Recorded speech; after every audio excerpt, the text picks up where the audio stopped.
बुद्ध को नमन, जिन्होंने हमें दुख मुक्ति का मार्ग दिया। कृतज्ञता भिक्षु संघ का, जिन्होंने इस धर्म को सुरक्षित रखा और इसका प्रचार प्रसार किया। कृतवेदी है बोधिसत्व बाबा साहेब अम्बेडकर का, जिन्होंने हमें सद्धर्म में दीक्षित किया और एक अच्छा संविधान दिया।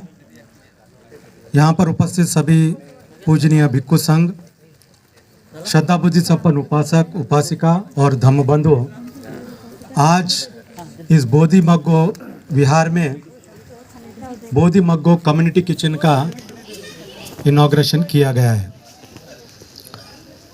तो जैसे कि आप जानते हैं कि दान का महत्व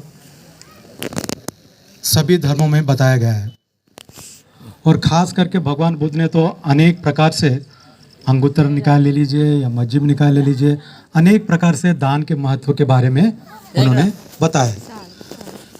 तो एक जगह कहा गया है कि दानंग ठानंग मनुष्यानंग दानंग दुर्गति निवारणंग दानंग सग्गस सोपानंग दानंग सब्बत साधकम। दानंग ठानंग मनुष्यानंग, दान आदमी के लिए स्थान की तरह काम करता है।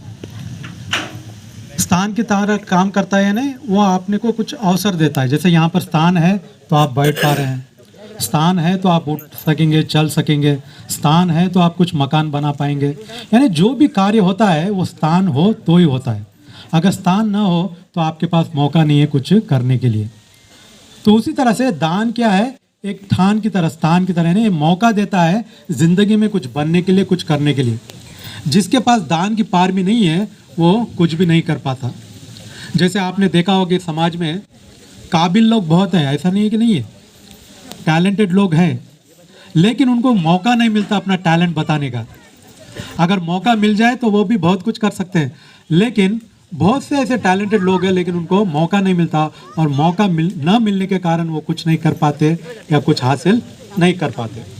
लेकिन कुछ ऐसे लोग हैं जिनके पास टैलेंट बहुत नहीं है लेकिन उनको मौका मिल जाता है और वो बहुत कुछ कर लेते हैं।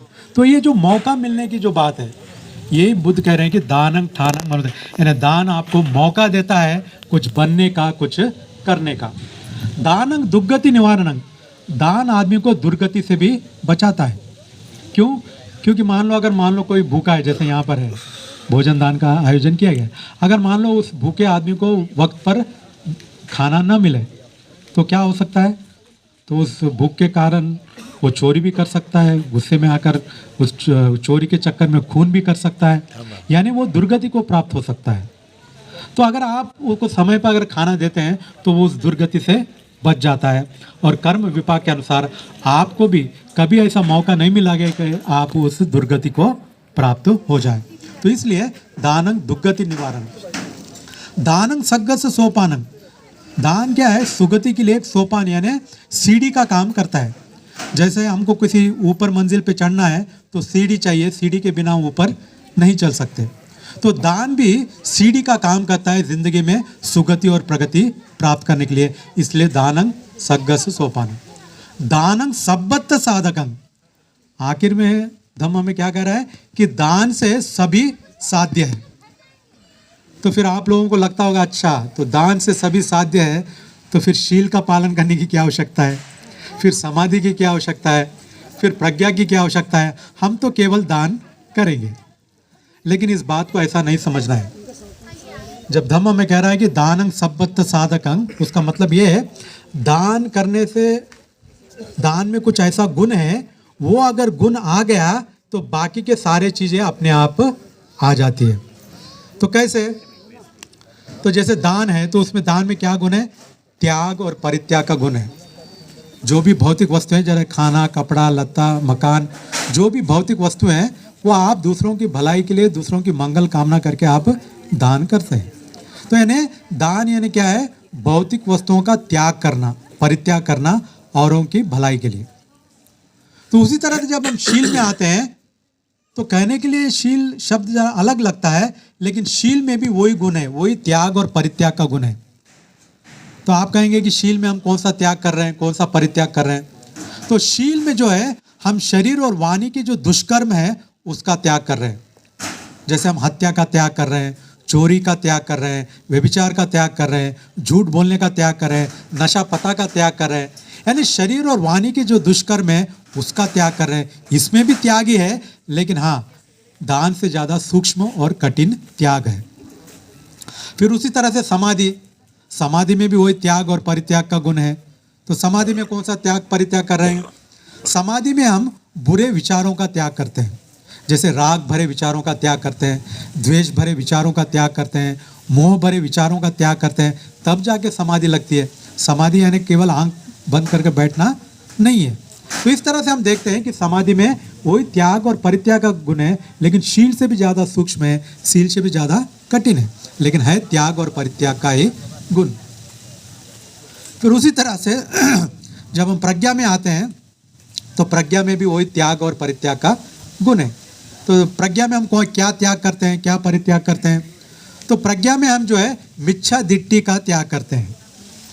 तो मिथ्या दिट्ठी का त्याग करने का नहीं, चीज़ें नित्य हैं, चीज़ें सुखमय हैं, आत्मा नाम की कोई चीज़ है, इस प्रकार की जो मिथ्या दिट्ठी है उसको हम त्याग करते हैं। तो प्रज्ञा में भी वही त्याग परित्याग का गुण है। तो इस तरह से हम देखते हैं कि दान में भौतिक वस्तुओं का त्याग है, शील में शरीर और वाणी के दुष्कर्म का त्याग है, समाधि में बुरे विचारों का त्याग है, और प्रज्ञा में मिथ्या दिट्ठी का त्याग है। तो जो आदमी दान ही नहीं करता, यानी भौतिक वस्तुओं का त्याग नहीं कर सकता, क्या हम उसे शील का त्याग का उम्मीद कर सकते हैं क्या? उसके लिए बहुत कठिन है। जो आदमी भौतिक वस्तु है, जो चीज़ें हैं, वो त्याग करना आसान है। अगर वो आसान चीज भी का भी अगर त्याग नहीं कर सकता, तो उससे शील रूपी त्याग की हम उम्मीद नहीं कर सकते।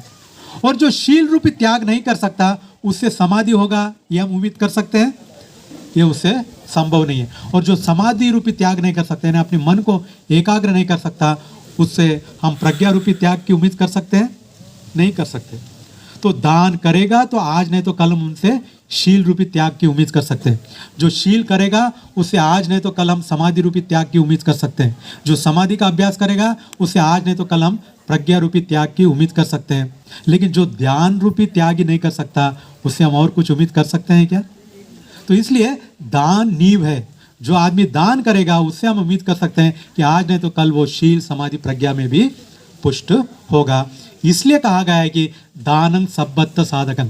दान का अगर गुण आ गया, त्याग परित्याग का, तो बाकी के गुण भी देर सवेर उस व्यक्ति में आ ही जाते हैं। तो इसलिए आज जो ये बोधिमग्गो कम्युनिटी किचन का उद्घाटन हुआ है, हम उम्मीद करते हैं कि आप सभी, है ना, वो ध्यान रूपी त्याग रूपी गुण उत्पन्न करने के लिए एक टाइम का हो या एक दिन का हो, वो यहाँ कम्युनिटी किचन में दान दे, ताकि आप भी, है ना, वो जो पुण्य पारमी है, वो जो नींव है, वो डाले, ताकि आपको भी ज़िंदगी में सुगति और प्रगति प्राप्त करने का मौका मिले।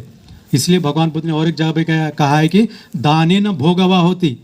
जो दान करता है उसको ही भोग करने की संपत्ति प्राप्त होती है। तो इसलिए हमको चाहिए कि ये दान का जब भी मौका मिले हमको करना चाहिए अपने शक्ति अनुसार। तो इसलिए ये शुरुआत के लिए हम अपनी आलोका ट्रस्ट की तरफ से हर पूर्णिमा के दिन 10,000 का यहाँ पर दान देंगे। ये मैं अपनी तरफ से यहाँ से ऐलान करता हूँ और उम्मीद करता हूँ कि आप सब भी इस तरह से त्याग और योगदान करेंगे। तो मैं इसी अपने 2 शब्दों के साथ अपने प्रवचन को विराम देता हूँ। नमो बुद्धाय, जय भीम।